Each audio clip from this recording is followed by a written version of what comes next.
خوش آمدید۔ چلیے آج بات کرتے ہیں 1947 سے لے کر آج تک ہندوستان کے ایک ناقابل یقین سفر کی۔ یہ ایک ایسی کہانی ہے جو جدوجہد، ہمت اور مسلسل ترقی سے بھری ہوئی ہے۔ آج ہم جو جدید ہندوستان دیکھتے ہیں یہ کوئی ایک دن میں نہیں بنا۔ یہ کئی دہائیوں کی جدوجہد، بے انتہا محنت اور مسلسل آگے بڑھنے کی سوچ کا نتیجہ ہے۔ یہ سفر آزادی پر ختم نہیں ہوا، بلکہ سچ پوچھیں تو وہاں سے ایک بالکل نیا اور چیلنجوں سے بھرا باب شروع ہوا تھا۔ تو ہمارا پہلا پڑاؤ ہے آزادی اور ملک کی پیدائش کا دور۔ یہ ایک ایسا وقت تھا جب ایک نئی صبح تو طلوع ہوئی، لیکن اس پر ایک بہت ہی تکلیف دہ تقسیم کا گہرا سایہ بھی تھا۔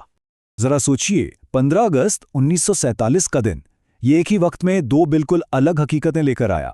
ایک طرف برطانوی راج سے آزادی کی بے پناہ خوشی تھی، ایک جشن کا سماں تھا، تو دوسری طرف ملک کی تقسیم کا گہرا زخم تھا۔ جہاں ایک نئی قوم ایک نئی شروعات کر رہی تھی، وہیں لاکھوں لوگوں کو تشدد اور افراتفری کے بیچ اپنے گھر بار چھوڑنے پڑے، جس نے امید کے اس لمحے میں ایک مشکل اور دردناک حقیقت کو جنم دیا۔ آزادی تو مل گئی، لیکن اب سوال یہ تھا کہ ملک کو چلانا کیسے ہے۔ اس کے لیے ایک مضبوط آئینی ڈھانچے کی ضرورت تھی، اور پھر 26 جنوری 1950 کو ہندوستان کا آئین نافذ کیا گیا، جس نے ملک کو ایک خود مختار، سوشلسٹ، سیکولر اور جمہوری ملک قرار دیا۔ یہی وہ آئین تھا جس نے ہر شہری کو آزادی، تعلیم اور انصاف جیسے بنیادی حقوق کی ضمانت دی، اور یوں دنیا کی سب سے بڑی جمہوریت کی بنیاد رکھی گئی۔ تو آئین کی بنیاد تو رکھ دی گئی، لیکن اب اصل چیلنج ملک کو عملی طور پر تعمیر کرنا تھا۔ اگلی چند دہائیاں جدوجہد اور خود انحصاری کی تھیں، جب ہندوستان کو کہنا چاہیے کہ اینٹ سے اینٹ جوڑ کر بنایا جا رہا تھا۔ یہ دور سچ میں اتار چڑھاؤ سے بھرا تھا۔ 1950 میں آئین کے نفاذ کے فوراً بعد ملک کو 1962 اور 1965 میں جنگوں کا سامنا کرنا پڑا۔ ان جنگوں اور خوراک کی شدید کمی سے نپٹنے کے لیے 1965 میں سبز انقلاب کا آغاز ہوا۔ وہیں 1975 سے 77 کے درمیان ایمرجنسی کا دور آیا، جو ہندوستانی جمہوریت کے لیے ایک بہت بڑا امتحان ثابت ہوا۔ سبز انقلاب صرف کھیتی باڑی کی ایک پالیسی نہیں تھی، بلکہ یہ کروڑوں لوگوں کا پیٹ بھرنے کے قومی چیلنج کا ایک زبردست جواب تھا۔ یہ خود انحصاری کی طرف ایک بہت بڑا اور فیصلہ کن قدم تھا، جس نے یہ ثابت کیا کہ ہندوستان اپنے بنیادی بحرانوں پر خود قابو پانے کی صلاحیت رکھتا ہے۔ خود انحصاری کی کوششوں کے باوجود 1990 کے دہائی کے آغاز تک ہندوستان ایک نئے بحران کے دہانے پر کھڑا تھا، اور پھر آیا سال 1991، جو ایک اہم موڑ ثابت ہوا۔ ایک ایسا موڑ جب ملک کو اپنی معاشی سمت مکمل طور پر بدلنی پڑی۔ تو سوال یہ تھا کہ 1980 کے دہائی کے آخر اور 1991 کے شروع میں ہندوستان کو اتنے بڑے معاشی بحران کا سامنا کرنا کیوں پڑا؟ وجہ تھی کمزور معاشی حالات، بڑھتی ہوئی بے روزگاری اور غیر ملکی قرضوں کا بہت بڑا بوجھ، جس نے ملک کو تقریباً دیوالیہ ہونے کے قریب پہنچا دیا تھا۔ اس بحران کا حل 1991 کی معاشی لبرلائزیشن کی شکل میں سامنے آیا۔ یہ ایسی انقلابی معاشی اصلاحات تھیں جن کا مقصد تھا بند معاشی کے دروازے کھولنا، نجی صنعت کو فروغ دینا اور ہندوستان کو عالمی مارکیٹ کے ساتھ جوڑنا۔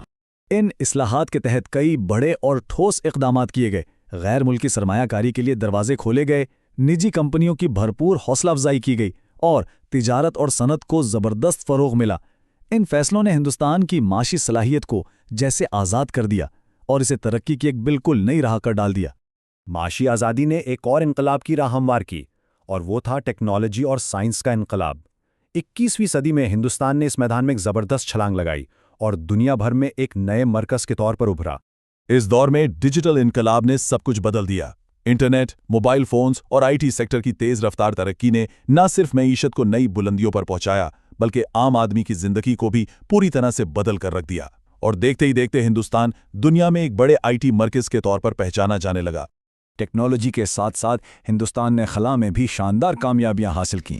چندریان مشن چاند پر گیا، منگلیان مشن مریخ تک پہنچا، اور یہ کم لاگت اور کامیاب مہمات ہندوستان کی سائنسی قابلیت کا ایک کھلا اعلان تھی، جس نے اسے عالمی سائنسی برادری میں ایک قابل احترام مقام دلایا۔ تو اب آتے ہیں آج کے ہندوستان پر، ایک ابھرتی ہوئی سپر پاور جو نئے دور کے چیلنجز کا سامنا کر رہی ہے اور عالمی سطح پر اپنا کردار مزید مضبوط کر رہی ہے۔ جب کووڈ-19 کی عالمی وبا نے پوری دنیا کو اپنی لپیٹ میں لیا، تو ہندوستان نے اس بحران کا ڈٹ کر مقابلہ کیا۔ اس نے نہ صرف اپنی ویکسین تیار کی بلکہ تاریخ کی سب سے بڑی ویکسینیشن مہم بھی چلائی اور آہستہ آہستہ حالات پر قابو پا کر معاشی بحالی کی طرف بھی قدم بڑھائے۔ آج ہندوستان کی سب سے بڑی طاقتوں میں اس کی تیزی سے بڑھتی ہوئی معیشت، ایک پھلتا پھولتا ڈیجیٹل اور سٹارٹ اپ ایکو سسٹم اور عالمی سطح پر ایک مضبوط کردار شامل ہے۔ آتم نربھر بھارت یعنی خود انحصار ہندوستان جیسی پہل اس کی ابھرتی ہوئی سپر پاور کی حیثیت کو اور بھی پختہ کرتی ہے۔ آخر میں 1947 سے آج تک کا یہ سفر جد و جہد، ہمت اور ترقی کی ایک لازوال کہانی ہے۔ ہندوستان نے کئی مشکل دور دیکھے ہیں، لیکن ہر بحران کے بعد یہ پہلے سے زیادہ مضبوط ہو کر ابھرا ہے۔ یہ اس ملک کی لچک اور عزم کی سب سے بڑی گواہی ہے۔ اور اب ہم اس سوال کے ساتھ اپنی بات ختم کرتے ہیں کہ 75 سال سے زیادہ کی جد و جہد اور ترقی کے بعد ہندوستان کی اگلی بڑی چھلانگ کیا ہوگی؟ یہ ایک ایسا سوال ہے جو ہمیں مستقبل کے بارے میں سوچنے پر مجبور کرتا ہے۔